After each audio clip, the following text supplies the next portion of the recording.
bon ñu ñëw ci chapitre dialogue bi nga xamante ni tàmbali na démb sur le système politique mu mel ni nag du ma ne kenn manqué wul waaye vraiment toutes les forces vives de la nation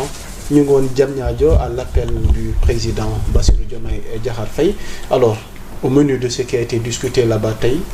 comme ubbite gi la alors tey pour dikkaat ci rek ñu bëgg a am sa xalaat ci ña fa teewoon ku ci nekk ak gis-gis gi nga xamante ni xëy na yaatal nga ko. Bon, d'abord sur la forme, sur la forme pratiquement rien à dire du point de vue de l'organisation et véritablement des participants parce que pratiquement ce sont tous les segments de la société qui ont été représentés. Le dialogue bi moom kenn du remettre en cause sa forte dose ni nga ko waxee tey liée à l'inclusivité parce que tamit du politique yi rek ñoo ko ngànk les organisations sociales des personnalités indépendantes ay waa këru diine gi gis nga leen ñoom ñëpp nga fa woon imama bi ñu nga fa woon prédicateur yi ña nga fa woon église ba ma nga fa woon donc loolu laal ci segment wu société bi daanaka ña nga fa woon donc c'est ça en fait le dialogue voilà moi je pense que du waxee beneen côté sax c'est véritablement mel ni kuy tuutil dialogue bii bay wax ci leneen loo xam ne andi nañ ko fii di ko teg sur la table donc sur la forme jàpp naa ni yaatu na ñu jël kaddu itamit dans le fond je pense que chaque personnalité bu jël foofu parole wax nga li nga xam ni jàpp naa ni c'est un discours de vérité jàpp nga ni lu nga gëm la moom nga wax quel que soit par ailleurs le contenu parce que dañu ne dialogue la sur le système ku nekk dem na am na loo xam ne teg na ko sur la table en termes de proposition en termes de rappel ba pare nag am na ñoo xam ne ils ont fait des rappels historiques et qui sont des rappels très importants parce que tey pour parler du présent da nga bëgg def projection dans le futur mais on ne saurait occulter le passé donc triptyque boobu ils sont reliés par un pont boobu nag comme si nekk dafa am loo xam ne si ngay jukki wax ci kon boog muy ñoom Moustapha Niasse Aminata Mbengue Ndiaye personnalités yi nga xam ne elles ont traversé véritablement les différents régimes de Senghor au président Diomaye donc déjà expérience ma nga fa ñi nga xam ne dañoo participer en tant qu'acteur politique ci dialogue yi nga xam te dialogue bi nga xam ne moom moo gën a retenir l'attention des Sénégalais par rapport ak avancée notoire yi ñu ci amoon mais le code consensuel de 92 et je pense que ña fa nekkoon ku si mel ni Khalifa Sall il a été plénipotentiaire du Parti socialiste lors de ce dialogue qui a donné naissance au code consensuel de 92 ak ñeneen ñi nga xam ni bàyyeeku nañu si mouvement de gauche yi gis nga leen ñoom ñëpp ñu ngi ci woon donc pour dire que ku si nekk am na loo xam ne teg nga ko sur la table li ñu teg sur la table président si wàllu boppam ba mu jëlee kaddu il est revenu si loo xam ne mën nga yaakaar ni le Sénégal peut faire le grand pas en avant le grand bond en avant ba nga xam ne dañu naan on a mieux et plus que li nga xam ne chaque fois dañ koy fàttaliku muy code consensuel 92. donc dialogue la comme ni ñu ko waxee dialogue moo di laytaay moo di waxtaan donc waxtaan woowee nag comme su à l'arbre à palabre la su l'arbre à palabre bu ñu wootee ñuy dialoguer ku nekk dafa am loo xam ne moom ngay joxe sa xalaat en toute démocratie en toute liberté te bañulu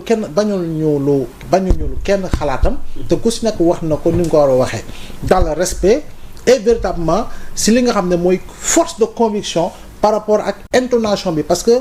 nit buy communiquer du wax rek ngay déglu foog nga jàngat faciès bi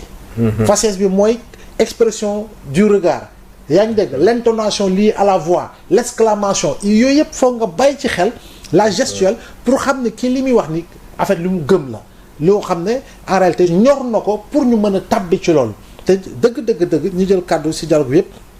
koo munti doon ak foo munti bokk fa nga ba Amadou Ba waaw ba su mel ne Amadou Ba tu l'as yaa ko cité waaw non c'est sans blague muy Amadou Ba muy keneen te booy xool encore une fois l'autre élément mooy Macky n'est pas dans le dialogue mais Macky est dans le dialogue. Ah oui parce que tey tu as vu c'était l'absent le plus présent. Non je pas quand je dis Macky c'est l'APR c'est sa formation politique. Voilà donc ñoom def nañu communiqué officiel pour ne demuñu mais en toile de fond l'APR y est. Les tenants sont là-bas. Oui parce que tey boo gisee figure yu nekk biir APR ku si mel ne Abdoulaye Daouda Diallo tu as déjà entendu sa démission de l'APR. Non. Matar Ba, est-ce que tu as entendu sa démission de l'APR? Seydou Sow, même s'il dit qu'il est venu en tant que maire de Kaffrine, c'est une personnalité au sein de l'APR. Oui, etc., etc. Donc, juste pour dire que, quelque part, c'est comme si c'est Macky qui avait demandé, voilà, in fine, mais dem leen rek quoi. tu vois donc l'APR y était sans y être voilà donc officiellement si loolu la ñu waxee communiqué léegi nag loolu dafay firndeel dara rek gis nga man nee naa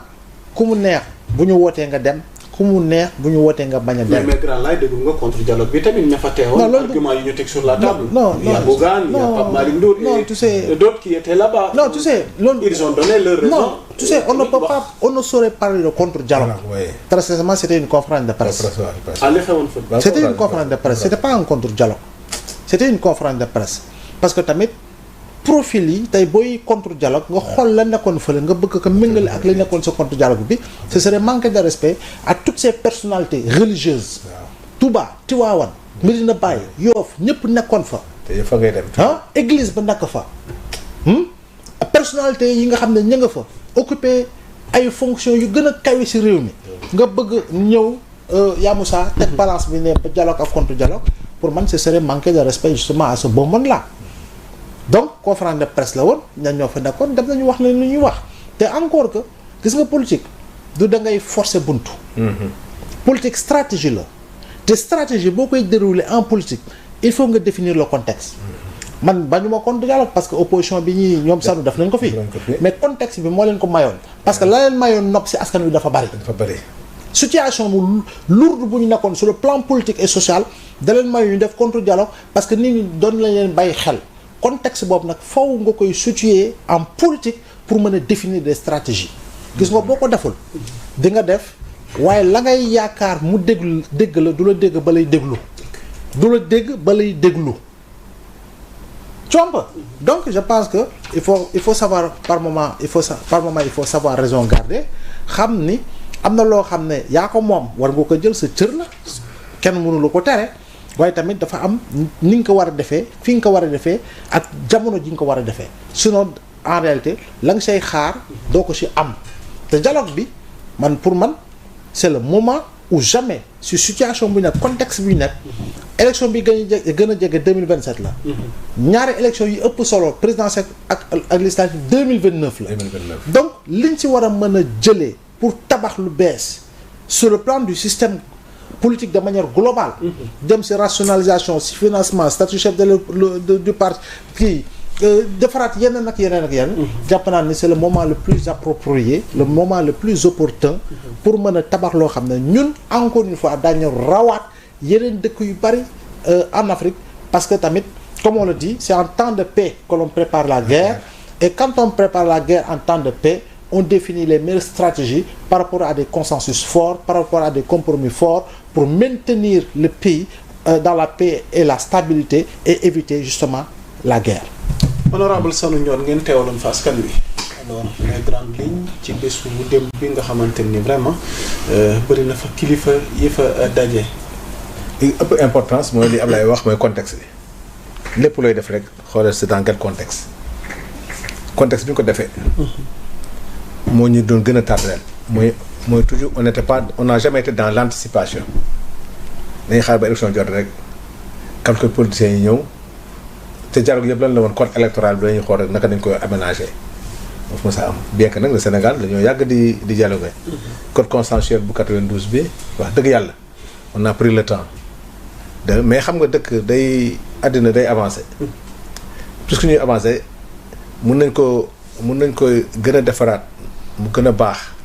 comme mën nañ ko gën a di ko laalaat pour ay galgal Ablaye am na jox na fi ay quelques données scientifiques yoo xam ne yooyu c'est le communicant nekk buy wax di nga sentir mais man au-delà que li mu wax par rapport aux signes yi muy joxe c'est la franchise et le discours de l'opposition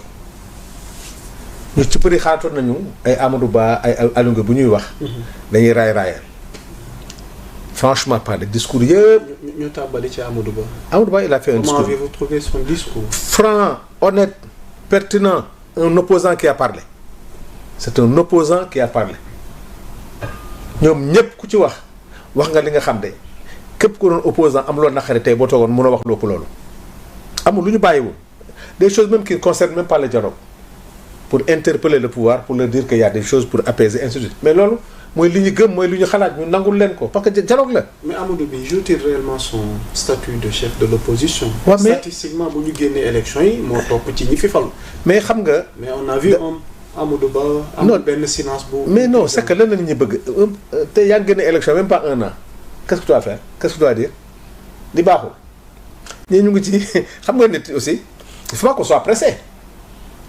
il faut pas qu'on soit pressé Amadou Ba man ku nekk ak façon bi ngay opposé wu il a son style il a son style s'opposer par rapport à quoi les gens sont dans la reddition des comptes ils sont en train de faire l'état des lieux yow dans l'état des lieux tu es concerné dans l'état des lieux personnellement yow tu es concerné